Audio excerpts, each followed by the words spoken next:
Thank you very much. Great to see you. If you don't know me, my name is Philip. I'm part of the team here. And the way we do our preaching is we do it in blocks, in chunks. We call it a series where we can look at a kind of thematic part of life. Sometimes we'll look at a whole book of the Bible. Sometimes we'll look at a character from the Bible. But what we always do every single year without fail, as we approach Easter, and we're now into Lent, on the road to Easter, we love to delve into the Gospels, Matthew, Mark, Luke, and John.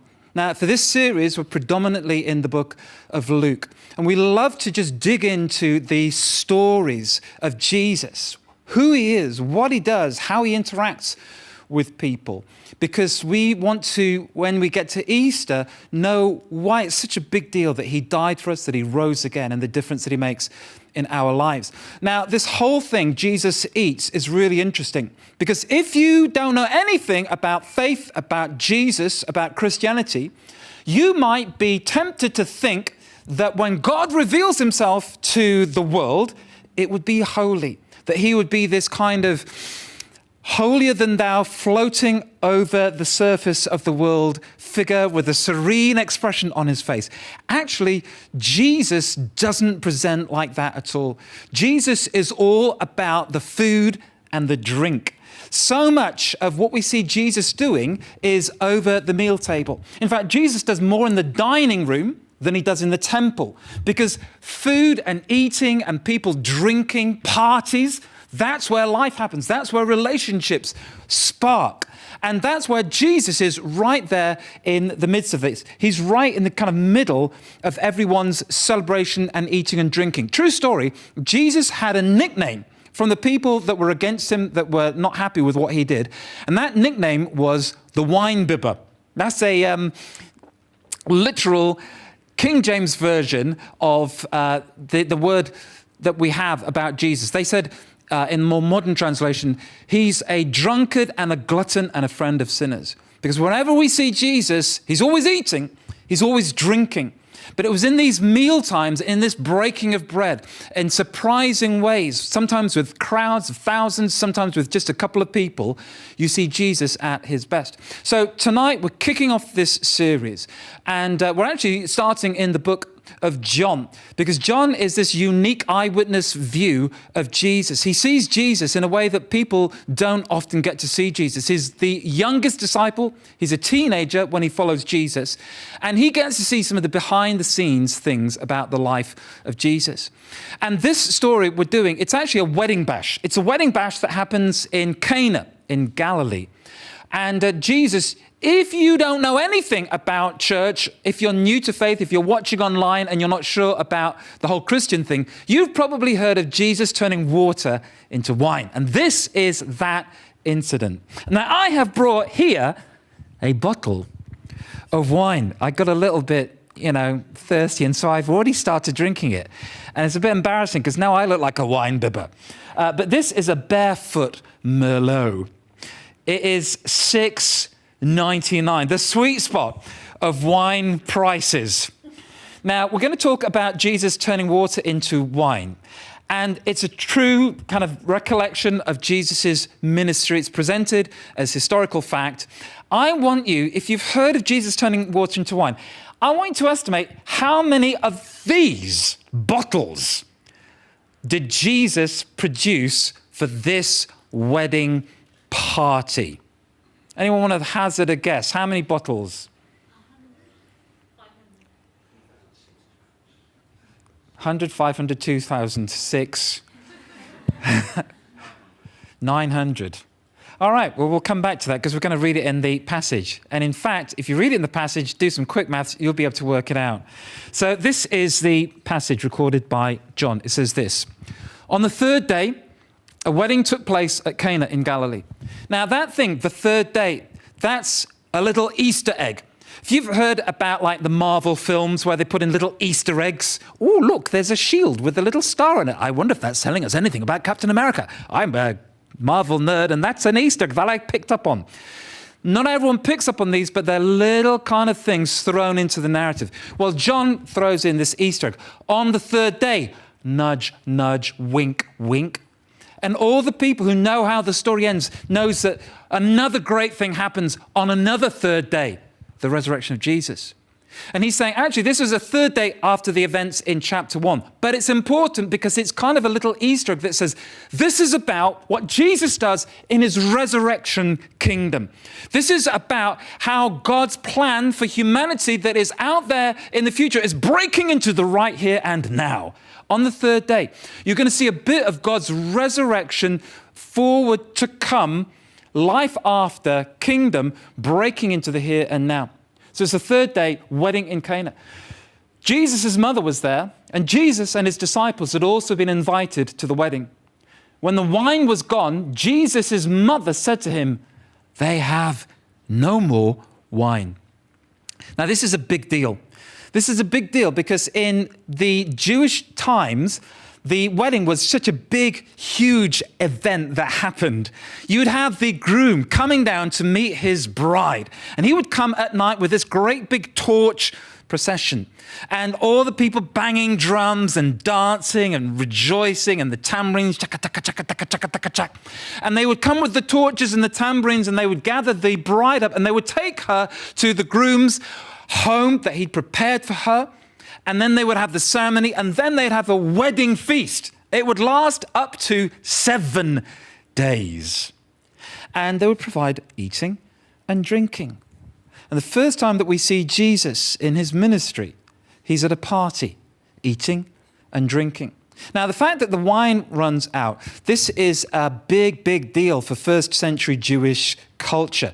They're in an honor-shame culture. They're in a culture that's all about good omens and bad omens. And if you run out of wine, that's a very, very bad omen. Are you still trying to do the maths? I shouldn't have ever brought that out. It's all Nathan's thinking about. He's got his head on the... Have you got any initial calculations? He did his maths wrong. All right, well, we haven't even... Anyway, never mind. It's coming. The next bit is coming. You can all do quick maths then, and then see if you can beat Nathan. But yeah, you have this social disaster of running out of wine. It would be a disgrace for people. It would be such a bad omen that people say, "Oh, this is a bad match. This is a bad marriage." They ran out of wine. What does that tell you? They're not blessed by God. They have got the wrong things wrong. The very thing that they need to get, a great launch into married life, it's overshadowed. And this thing could kind of follow you. The stink of it would follow you for years to come.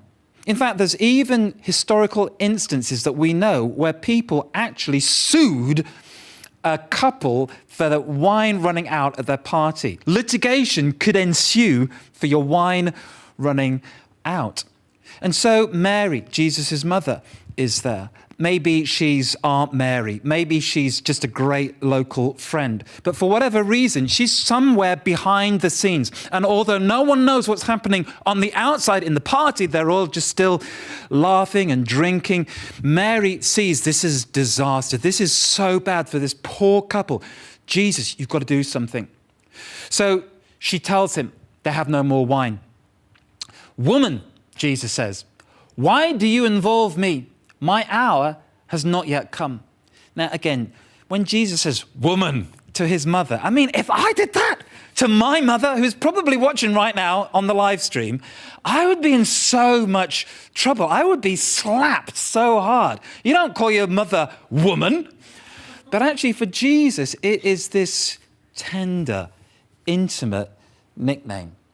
There's precedent for this, but we definitely know about Jesus that woman was, it's a bit like if you say to your dad, "oh man," you know, it's a kind of an endearing term of affection. At least I wouldn't do it with my dad again. He would end me. But with Jesus, with his mother, it's like woman. In fact, one of the most tender exchanges between Jesus and his mother Mary takes place on the cross. When Jesus is dying and Mary's there, and John, the disciple who's written all of this stuff, he's there. And Jesus says to John, John, this is your mother. And he says to his mother, woman, here's your son. And they are adopted. They adopt one another. John takes care of Mary for the rest of her life. He takes her to Ephesus eventually. We know that from church history. But it's one of these affectionate terms that Jesus has because there's such a bond between him and his mother. Woman, why are you involving me? So embarrassing. My time has not yet come. I don't want to let the cat out of the bag. You're asking me to get involved in this stuff. And look, these guys, they've drunk so much that they've drunk all the wine. You want me to just encourage public drunkenness? What do you want from me? She doesn't reply. She simply said to the servants, do whatever he tells you. Nearby stood 6 stone water jars, the kind used by the Jews for ceremonial washing, each holding from 80 to 120 litres. 6 times 120, quick maths, 720 litres. Into a 3/4 bottle, quick maths, 1,000, close enough, 960. So if you said 2,000, you're crazy. If you said 1,000, very, very good. If you said 6, you need to go back to Sunday school. But we're talking about 1,000 bottles, give or take, between 700 and 1,000 bottles. It then goes on. Jesus said to the servants, fill the jars with water. So they filled them to the brim. Then he told them, now draw some out and take it to the master of the banquet. They did so, and the master of the banquet tasted the water that had been turned into wine. He did not realize where it had come from, though the servants who had drawn the water knew. Then he called the bridegroom aside and said, everyone brings out the choice wine first, and then the cheaper wine after the guests have had too much to drink, like these guys. But you have saved the best till now. What Jesus did here in Cana of Galilee was the first of the signs through which he revealed his glory, and his disciples believed in him. The book of John is structured around 7 key signs, signposts, things that explain to you, that point you in the right direction so that you understand where we're going with this Jesus story. Who is he? What is he about? What does he want? What is his mission? What is his nature? What is his character? Jesus says, I'll give you 7 signs, 7 the number of completion. And this is the first sign. I'm the guy that turns water into wine. I'm the person that takes the ordinary, everyday, humdrum, no nonsense stuff of your life, and I make it sparkling and delicious and vintage and incredible and something that is so life-giving and so wonderful. That's who Jesus is. Jesus is all about taking just the humdrum, everyday, ordinary and transforming it. He said, I've not come to give you religion. I've not come to put you in your place. I've not come that you should bow down and tremble. I've come that you might have life and have it in all its fullness. And I want you to experience that wine of the brand new kingdom. And there's 2 points of view that I want to take from this.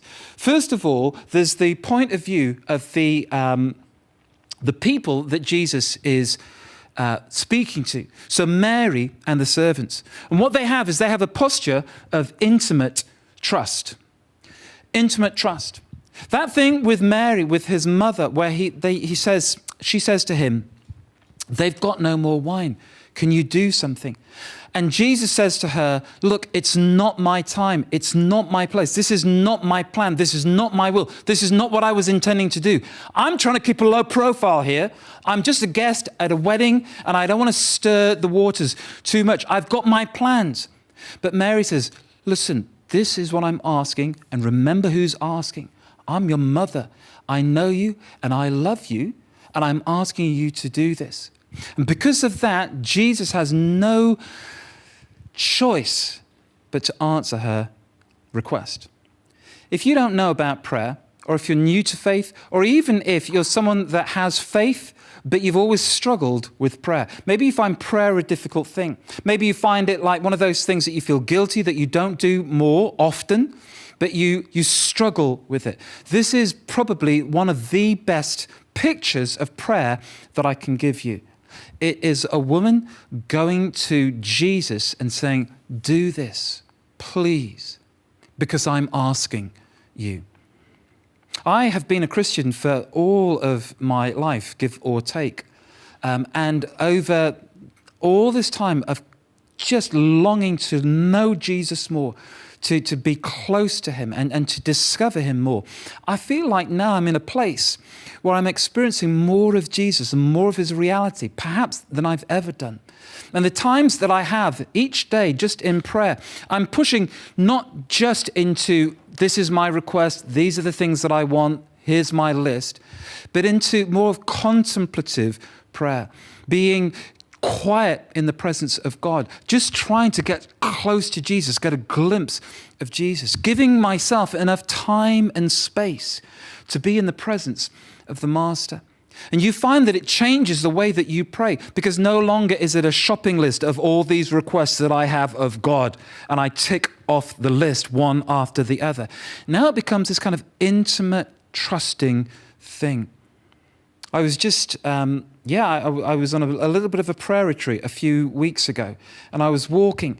It was actually in Wales. I booked myself into an Airbnb. I just went off for a couple of days, and I was just walking through the Black Mountains, and I was just worshiping Jesus and being intimate with him and crying out to him and opening up my heart and pouring out my life and all these things. And I just felt God speak to me these simple words: ask me what you want. And it was as if Jesus was saying, this is what prayer should be. It's us having our relationship. And I say, Lord, this is what I want you to do for me right now. I wish I could say that I have that kind of experience all the time. I don't. Sometimes I pray and I don't particularly feel anything. Sometimes I do it and it's just a matter of discipline. But it happens consistently, and it happens, and the more that I do, the more that I find myself just molded into the kind of person that can hear from the Master and can speak with intimacy to Jesus. You know, we have Love Running, which you probably have heard of by now. But Love Running is our churches across the city, a mass entry into the Bristol 10K. We've got over a couple hundred already signed up to it. There'll be more before the thing is through. But we're all running the 10K together. And what I've got all these people. We had our launch seminar yesterday. We had about 100 people in Woodlands for this launch. And we started to teach them about how to run. And most of the people doing Love Running have never done anything like it before. In fact, one woman said to me at the end, she said, "Philip Gennaro, I hate you." I get that a lot. You'd be surprised.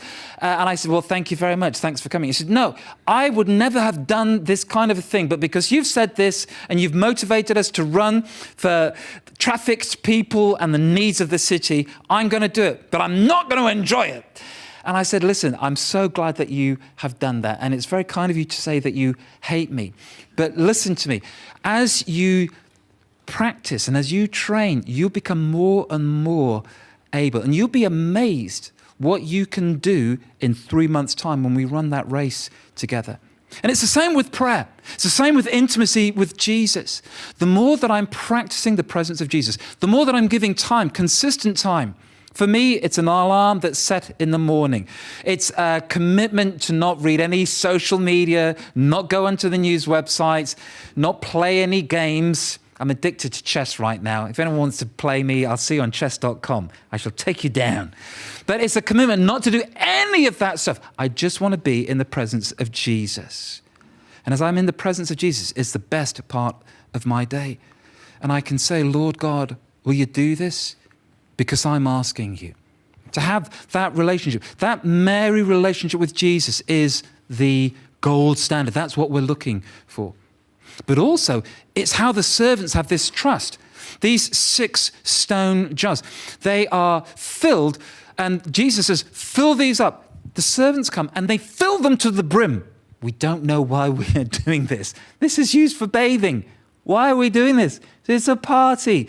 Not a bath time. Why are we doing this? But we will do it anyway. And then Jesus says, give the water to the master of the feast.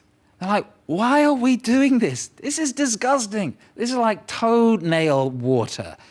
We're giving it to the master of the feast. He doesn't know where this stuff has come from, otherwise he wouldn't drink it. But they just say, Jesus said it, we're going to do that. Sometimes I think about what we're trying to do here with church. And sometimes I think, we're just trying to be obedient to Jesus. We feel like God has given us a calling. Sometimes it goes swimmingly. Sometimes it's really, really challenging, really hard. But all we're going to do is we're just going to trust what Jesus says. We're going to do what Jesus says. If he tells us to do something, and we feel and discern that together, we're going to do it. That's why, as Lex said, for our weekend, our Metro weekend, that time away, it's going to give us a chance just to say to Jesus, what are you saying for us as a church? Where are you wanting us to go? What do you want us to do? We'll do whatever you say. Because that's what intimate trust is all about. So that's the point of view of people that are interacting with Jesus. But for Jesus himself, it's a whole different thing that you see. With Jesus, we're talking about extravagant grace. Extravagant grace. This is an extravagance. Now, did you get the maths in the end, Nathan? Well, we can't work in gallons. Yeah, but you're in England now. We don't do gallons. We do gallons, actually, don't we? We sort of do gallons and litres, but I don't get gallons. Anyway. 1,000, when I found out it's 1,000 bottles of wine, that's so extravagant. Jesus is saying, I'm going to do this, but I'm not just going to give you enough for this party. Maybe there's half a day left. And, it's just this kind of embarrassing thing because the wedding's nearly over, but they've miscalculated or the people have just drunk way too much and it's all kicking off. It's all got a little bit disjointed. Jesus says, I'm not just going to give you enough to see through the party. I'm going to give you 1,000 bottles. And the master of the ceremonies, who knows this is wine, says, oh my goodness. Normally you do the best stuff first, and then when everyone's had too much to drink, you bring out the cheap stuff. You bring out Barefoot Merlot, $6.99 on offer. The cheapest stuff without being absolute dishwater. That's what you bring for the end of the thing. Instead, you brought out Chateauneuf de Pape. Is that right? I get that right? That is right. Yeah. You see, Toby knows about his wines. How much would a bottle of Chateauneuf de Pape set you back? No, but we know that it's good stuff. And it's like Jesus has done this extravagant thing. I was brought up in church, and for years as a kid and a young person growing up in church, I kind of had a vision of God as miserly and grudging. He would give you stuff, but it's like you better make good use of it because, don't come crying to me if it all finishes. I felt like God would just give you the bare minimum, and that Christians were supposed to be just getting by. Nothing too good in your life. But actually Jesus says, oh, no. You've got the wrong idea. I'm extravagant. I'm like the God that just likes to lavish good stuff on you. One of my favorite verses in Ephesians 1 starts at verse 7, but it says this. It says, in him we have redemption through his blood, the forgiveness of sins, in accordance with the riches of God's grace that he lavished on us. God has lavished such goodness and such kindness and such grace upon us that is absolutely incredible. I had an experience of lavishness and goodness and extravagance like you can't believe just this last summer. Now, for those of you that don't know me, I've got 2 children. They're grown up. I know I don't look old enough, but they're grown and they're old and they have jobs. And the youngest one has a great job, but the oldest one, we did well with her. I don't know how it happened, but somehow she ended up working for a luxury hotel chain. a global luxury hotel chain, a chain so exclusive that I'd never heard of it until she went there. You know, I only know like Premier Inn. My idea of luxury is like Hilton, Paris Hilton. You know, that is my level. This is where the footballers and the film stars go. And she comes to us and she says, Mum, Dad, I got a deal. I can take you to the best hotels in Spain. We're going to do a little tour of these hotels in Spain. And that's how, ladies and gentlemen, we ended up in the Ritz Madrid. It was unbelievable. We drove up in our Uber, and behind us was a Lamborghini. Lamborghini pulls up behind us, and people start taking pictures. And they start taking pictures of us in the Uber because they presume that we're like the bodyguards or something. And we go into this hotel. There's flowers. There's this fruit basket. But it's not just like apples and oranges and pears. It's like all this exotic stuff. And then there's these amazing chocolates.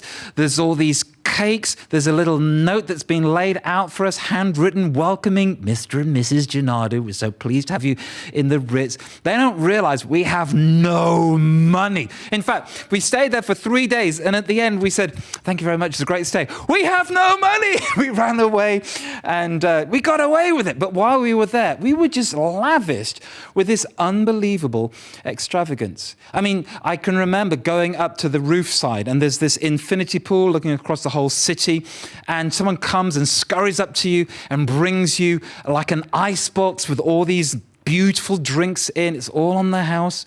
You go down for breakfast. I've never seen so many waiters in one place at the same time. Literally, our table, it was next to kind of this main table that had vases of freshly cut flowers on. And there was like 20 vases of these amazing flowers. And you go by and they would make you your meal as you ask for it. Anything you want, you just ask for it. They'll make it for you. There was one guy, I kid you not, his whole job, his whole reason of being there was to carve a slice of ham from the leg of a unicorn, I think it was. And he'd give you your ham, and it was just over the top. We had drinks in the lobby one day. There was a guy playing the white Steinway grand piano in the corner. There was all these celebrities around. They said, what drink would you like? I said, I'd like a hot chocolate, because I'm a very simple guy with simple needs. They brought us literally hot chocolate. I mean, like chocolate that was hot, like liquid chocolate. And I ate it. Every pleasure center in my brain is just short-circuiting at this. And then they ply you with all these biscuits and chocolates and crisps and exotic stuff, and it's all just lavished on you. We didn't pay for any of it. We just, here you go. Couldn't believe it. In fact, I spent less on that hotel room in the 5-star hotel. In fact, it was about half the price that I paid for a 1-bed Airbnb that I went on my little retreat for. It was unbelievable.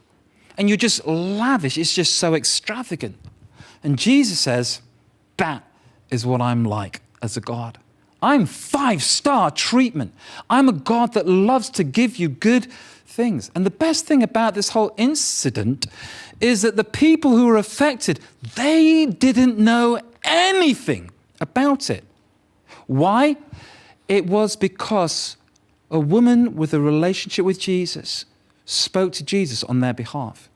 And then servants who were just being obedient to Jesus did what he told them. And the people around them had this unbelievable experience. The bride and the groom, they've now got this incredible wedding gift. They have to build an extension on their house to fill and fit all these kind of incredible jars of wine. It is unbelievable what God has done for them. And what Jesus is saying okay, this is my calling card. This is the introduction to who I am. I'm extravagant. I'm a good God. I'm the kind of God that wants to lavish you with good things. Part of our call as church, for those of us that have faith here, for those of us part of the community of faith here at Metro, is that we speak to Jesus and we do what Jesus tells us. Why? So that those around us can be blessed. God can do wonderful things for the company that you work for just because you're there. God can do amazing things for your family because you're there. For your flatmates, your friends, your course buddies, because you're there. And they might not even realize that it's God that's doing those great things for them. But you have been speaking to Jesus. You've been intimately trusting him, obedient to him. And Jesus says, I just need people who love me, who have relationship with me, who can ask me to get involved, and who will do what I ask them to do, even if it seems crazy, ridiculous, not bound to succeed. I need those people because I want to touch and bless the world. And of course, when we think about Jesus and wine, we know another Easter egg, don't we?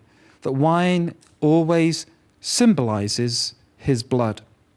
That's the amazing thing about this sign. The 6 stone water jars with all the gallons, they were used for ceremonial washing.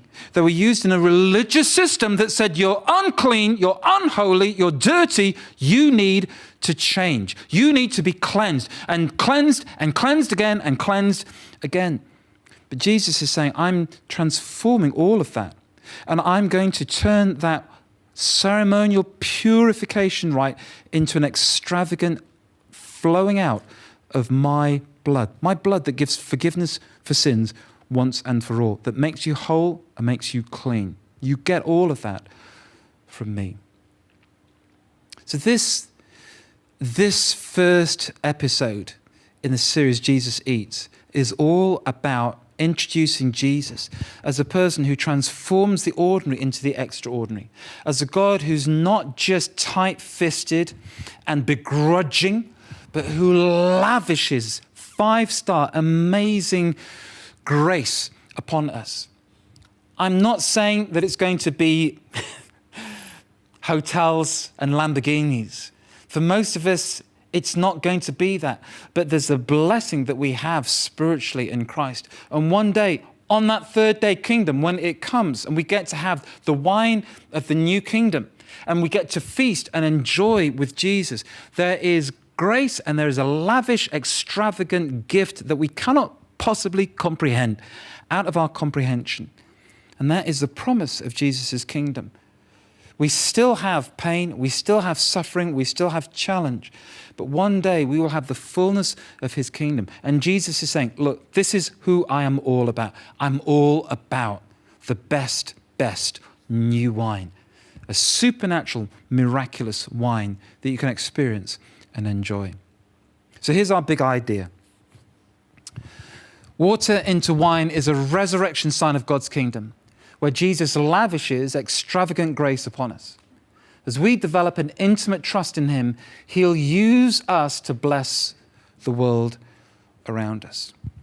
I'd like us to pray, and I'd like us just to take a little bit of time to think about our response to this message. So just invite you where you are, just to close your eyes, bow your heads, and take just a little moment to reflect.